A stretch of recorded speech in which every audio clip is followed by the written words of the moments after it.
In this video lecture, we're going to concentrate on the storm tracks that influence Illinois' weather or the weather across the United States. There are three main storm tracks that mid-latitude cyclones take. The first one starts out here in Canada, the Alberta Clipper. The Alberta Clipper starts in Alberta, Canada. I'll go ahead and put that out here.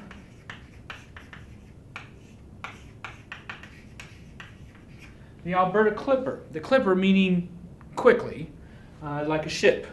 And it develops very quickly because there's a lack of moisture associated with this particular storm track. The major source of water is too far to the south to really impact the development of this storm track. So it develops quickly because there is low moisture.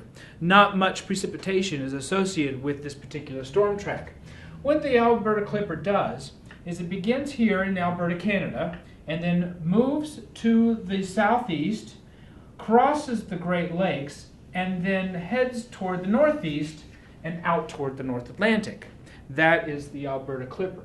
The second storm track is called the Colorado Low. As you might think, it does begin or develop. Its first point of development is in Colorado. So it develops in Colorado and it heads toward the Great Lakes and then out the same way as the Alberta Clipper does.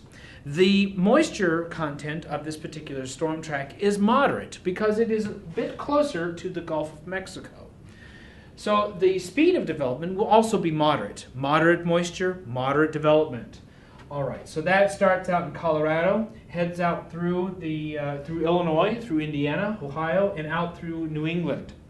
The last storm track that we're going to deal with in this particular course is the Inside Leader.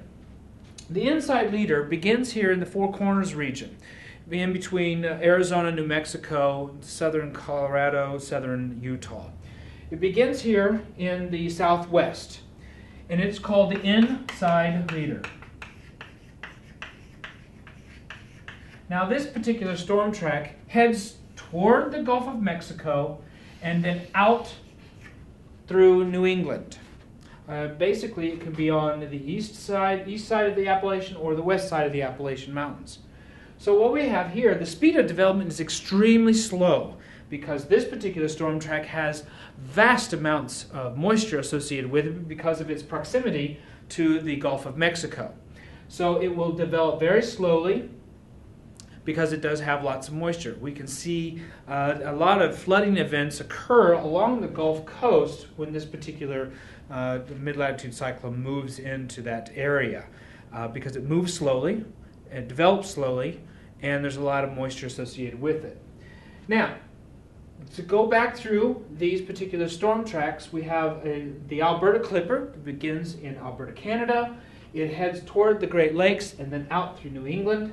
Then we have the Colorado Low, which starts in Colorado or in the vicinity of it, and then heads right through Indiana, Illinois, Ohio, and then out through New England toward the North Atlantic. And then the last one, the Inside Leader, begins in the Four Corners region in the southwest United States, and then heads toward the Gulf of Mexico, picking up lots of moisture, and then develops slowly through the New England states.